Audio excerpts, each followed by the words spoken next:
님. 오늘 한동훈 대표에 대한 발언이 있었는데요.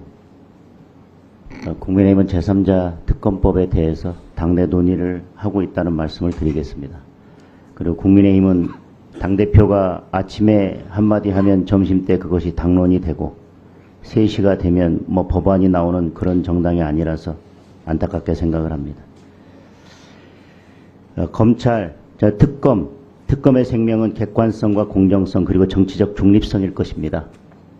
특검을 누구로 하느냐가 특검의 핵심이라고 생각합니다. 야당이 추천한 전례가 있다고 이야기하는데 대부분의 경우 여야 합의로 특검이 진행되거나 아니면 특검 대상자가 특검을 수용한 경우였습니다.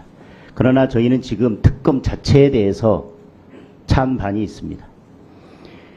해병대원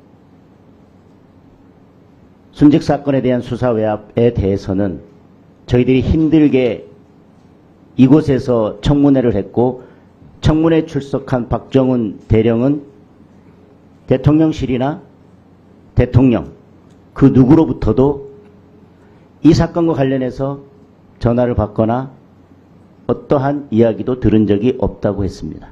그리고 국방부 관계자 누구로부터도 임성근 전 사단장을 빼라 아니면 다른 사람을 넣어라 빼라 이런 지시를 전혀 받은 적이 없다고 했습니다. 그런데 수사 외압은 그러면 박정훈 대령이 독심술로 읽어냈다는 것인지 도무지 알 수 없습니다. 외압의 실체가 없는 사건에 대해서 특검을 하자고 하기 때문에 저희들이 반대를 하는 것입니다. 명품백 사건에 대해서는 최재형 목사가 역시 똑같이 청문회 자리에서 이곳에 출석해서 명품백을 건넨 것은 다른 목적이 있었다고 분명히 이야기를 했고 청탁이나 그 어떤 이야기도 저는 관련성이 있다는 진술을 듣지 못했습니다. 따라서 명품백 외에 다른 것들은 의혹이 더해져서 특검의 수사 대상으로 들어가 있습니다. 의혹만 가지고 특검을 할 수는 없을 것입니다. 그리고 지금 이렇게 계속 법사위가 특검, 탄핵, 또 그로 인한 청문회로 계속 진행되고 있는 것은 여야당 대표의 사법 리스크가 그 뒤에 있다고 하는 것을 국민들께서 잘 알고 계시라고 생각합니다. 따라서 야당이 추천한 전례가 있다고 하는 것은 그 상황이 다르고 특검 자체에 대해서는 특별한 이견이 없었을 경우에 그런 경우가 있었다는 말씀을 드립니다. 제3자 특검에 대해서도 한동훈 대표가 제안한 제3자 특검을 수용했다라고 이야기하지만 다른 의원님들이 계속 말씀하신 것처럼